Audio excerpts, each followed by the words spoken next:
کسی شیعہ نے مناظرہ کیا تھا محدث اعظم کچھوچوی رحمۃ اللہ علیہ سے، تو اس نے یہ پوچھا کہ کون سا مذہب پرانا ہے سب سے، تو کہا سنی مذہب پرانا ہے۔ کہا سنی وہ ہے جن کو اہل سنہ و جماعہ کہا جاتا ہے۔ حضور نے ایک معیار، ایک کسوٹی بتائی، کون جنت میں جائے گا پوچھا گیا تو حضور فرماتے ما انا علیہ و اصحابی، جس طریقے پر میں ہوں اور میرے صحابہ قائم ہیں، جو اس طریقے پر قائم ہے بس وہ جماعت جنت میں جانے والی۔ اب سنیے، حضور کے طریقے کو کیا کہا جاتا ہے؟ کیا کہا جاتا ہے؟ سنت۔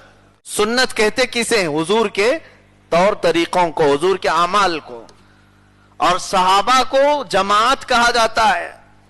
تو الحمدللہ ہم جو سنی اہل سنت و جماعت ہیں، سنت اہل کا مطلب ہوتا ہے والے، اہل سنت و جماعت کا مطلب ہی یہ ہوتا ہے رسول کی سنت والے، صحابہ کی جماعت والے۔ ہمارا کوئی دوسرا نام نہیں ہے۔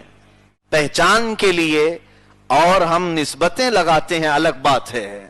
ہم قادری، رضوی، اشرفی، برکاتی، یہ مشرب کے نسبتیں ہیں، برکت لینے کے لیے لگا لیتے ہیں۔ جس طرح خاندانوں کے بھی نام ہوتے ہیں، شیخ ہیں، پٹھان ہیں، سید ہیں، یہ نسبت اپنے آپ کو الگ تمیز کرنے کے لیے لگا لیے جاتے ہیں۔ اسی طرح مسلک اعلی حضرت کا استعمال یہ ہمارے درمیان تشخص کے لیے استعمال کیا جاتا، ورنہ ہمارا صرف ایک ہی نام ہے، وہ اہل سنت و جماعت ہے۔ محدث اعظم کچھوچوی رحمۃ اللہ علیہ نے فرمایا یہ سب سے پرانا مذہب اور دین یہی ہے۔ اور شیعہ کا وجود کب ہوا؟ جب حضرت علی رضی اللہ تعالیٰ عنہ کے اور حضرت امیر معاویہ رضی اللہ تعالیٰ عنہ کے درمیان معاملات ہوئے، اور اس کے بعد حضرت علی کی حمایت میں ایک فرقہ نکلا اور وہی شیعہ کہلانے لگے۔ پہلے تو ان کا نام شیعان علی تھا، یعنی علی کے حمایتی، پھر یہ بڑھتے بڑھتے غلو کرنے لگ گئے۔ غلو میں مبالغہ اتنا بڑھا کہ حضرت علی کو نبی کے درجے تک پہنچا دیا۔ بلکہ ایک فرقہ تو اس میں ایسا ہے کہ ثانیہ شیعہ میں جو حضرت علی کے الوہیت کا بھی قائل ہے، یعنی یہی خدا ہے، حضرت علی کے خدا ہونے کے بھی وہ قائل ہیں۔ بہرحال اس میں مبالغہ بڑھتا گیا، لیکن آئے کہاں سے؟ حضرت علی کے بعد خارجی، یہ سب سے پرانے فرقوں کی بات میں کہہ رہا ہوں، یہ آئے کہاں سے؟ حضرت علی رضی اللہ تعالیٰ عنہ کی خلافت کے بعد۔ پھر رافضی ایک فرقہ ہے، حضرت زید رضی اللہ تعالیٰ عنہ، ان کے زمانے میں شروع ہوئے۔ مرجیہ ایک فرقہ ہے، قدریہ ہے، اور جہمیہ ہے، جبریہ ہے۔ یہ فرقے زمانہ جیسے جیسے بدلتا گیا، الگ الگ فرقے آتے گئے، نئے نئے مسائل لے کے آتے رہے۔ اہل سنت و جماعت وہی باقی رہا، صحابہ اکرام کا طور طریقہ وہی چلتا رہا، اس میں سے یہ نکلتے چلے گئے۔ شیعہ اسی میں سے نکلے، اہل سنت و جماعت میں سے نکلے، ایک اپنا الگ طریقہ بنا دیا، علی علی کہنا، حسن حسین کہنا، بس ان کا ایک معیار بنا۔ رافضی الگ بنے، قدریہ تقدیر کے انکار کرنے والے، جبریہ الگ بنے، اسی طرح سے جہمیہ، مرجیہ، کئی فرقے بنتے آئے۔ پھر ایک فرقہ آیا زمانے کے تنزلی کے بعد، اس وقت حکومتیں لوگوں کے ہاتھ میں تھی، زبردستی ایک عقیدہ نافذ کیا جانے لگا، معتزلہ۔ ان کے الگ الگ قول تھے، اسی قول کو نہ ماننے پر امام احمد بن حنبل کو کوڑے لگائے گئے۔ امام احمد بن حنبل رضی اللہ تعالیٰ عنہ پر انہوں نے ظلم کیا بہت۔ امام اعظم ابو حنیفہ رضی اللہ تعالیٰ عنہ کو جیل میں رکھا گیا، کیونکہ پاور ان کے پاس تھا۔ لوگ آج ہم سے یہ سوال کرتے ہیں، ارے حرم پاک میں یہ سب چل رہا ہے، مکہ میں، مدینہ میں یہ چل رہا ہے، تو آپ کیوں نہیں فالو کر لیتے؟ مکہ اور مدینہ میں بہت پہلے بہت کچھ چل چکا ہے۔ ہمارے لیے دلیل کہیں سے چلنا نہیں، ہمارے لیے حضور نے دلیل صرف یہی دی ہے جو میرے طریقے پر ہو اور میرے صحابہ کے طریقے پر۔ اب حضور کے طریقے پر اور صحابہ کے طریقے پر کوئی قائم، وہ مکہ میں ہو یا مدینے میں ہو یا پھر کسی چھوٹی جھونپڑی میں ہو، ہمارا امام ہے۔ اور اس طریقے سے ہٹا اور پھر وہ کعبے کا بھی امام بنے تو ہمارا امام ہو نہیں سکتا۔ अब सुनिए आगे की बात, मैं जिस लिए इस बात को छेड़ा हूं, फिरके बनते आए, इस शियों में इतने बड़े बड़े अलग अलग जमातें बनती गईं, इस्माइलिया, इस्ना अशरिया, जैदिया, गुलातिया, अब मैं कितने फिरकों के नाम शुमार करूं, 72 से ज्यादा तो फिरके कब के वजूद में आ गए थे।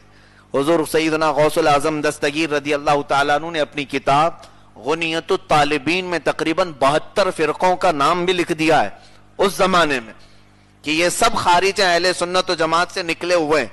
उनके जमाने में ही 70 से ज्यादा थे, तो अब तो 1000 साल गुजर गए, 700 और पैदा हो गए होंगे, बल्कि उससे भी ज्यादा हो गए होंगे। ये सब निकलते गए, उसके बाद फिर नई नई जमातें आईं, बाज लोग फिर अपना एक तरीका ले आए, अपने आप को उन्होंने सलफी कहा। फिर एक जमात आई, उन्होंने अपने आप को हदीस वाला कहा, हम अहले हदीस हैं। फिर एक जमात आई, उन्होंने कहा हम सिर्फ अहले कुरान हैं, हम कुरान की मानते हैं और कुछ नहीं मानते, जिनको चकड़ालवी कहते हैं। कुछ आए नेचरी तबई जमात, ये गालिबन सर सैयद अहमद खान के फॉलोअर्स थे, वो तमाम मौजज़ात का इनकार करते हैं। मौजज़ा किसी चीज का नाम नहीं है, फरिश्तों का इनकार करते हैं, फरिश्ता है ही नहीं। और वो शैतान का भी इनकार करते हैं, शैतान है ही नहीं। नेकी की कुव्वत का नाम फरिश्ता है और बुराई की ताकत का नाम शैतान है। तो उन्होंने पूरी तफसीर को तोड़ मड़ोड़ करके रख दिया है, मौजज़ों का इनकार। तो ये फिरका वजूद में आया, नेचरियत। कितने ऐसे बनते गए, लेकिन निकले किस में से? अहले सुन्नत व जमात में से। रसूल पाक सल्लल्लाहु तआला अलैहि वसल्लम और उनके सहाबा का जो तरीका था वो अहलुस सुन्नह वल जमाअह कहलाया, सुन्नत वाले और जमात वाले। उसमें से निकलते निकलते फिरके बनते गए। फिर उसमें से बढ़ते हुए बाद में एक जमात निकली जिन्होंने अपना नाम वहाबिया रखा, कुछ एक जमात निकली उन्होंने अपना नाम देवबंदिया रखा, अपने अपने उन्होंने नाम रखे। दारुल उलूम देवबंद जो हिंदुस्तान में उत्तर प्रदेश के एक इलाके में वाक़े है, उस मदरसे में पढ़ने वाले या वहां के तरीके को फॉलो करने वालों को देवबंदी कहा जाता है। अच्छा मियाँ, ये मदरसा कब बना, इसकी तारीख क्या है? ये मदरसा तकरीबन आजादी से कुछ साल पहले बना, यानी ले दे करके इसकी 150 साल पुरानी तारीख भी नहीं है। और उसके अलावा वहाबियत के बारे में अगर मैं आपको बता दूं, शेख मोहम्मद बिन अब्दुल वहाब नजदी अरब में एक ऐसा शख्स था जिसने तालीम हासिल की यहूदियों के हाथ में, और अरब में आकर उसने अपना एक नया तरीका इजाद किया और जितने मुसलमान थे उस जमाने में औलिया, उन सबको काफिर कहना शुरू किया। मज़ारात को उसने खत्म करवाने का ऐलान किया, फतवे जारी किया। तो नया एक फितना शुरू हुआ। तो ये कब हुआ?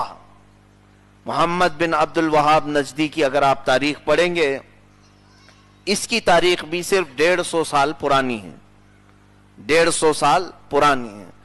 तो अब पता ये चला कि वहाबी उसको कहते हैं जो इब्ने अब्दुल वहाब की पैरवी करते हैं, जो 150 साल पुराना है। देवबंदी उसे कहते हैं जो दारुल उलूम देवबंद को या उनके तरीके को फॉलो करते हैं, जिसकी तारीख 150 साल पुरानी है।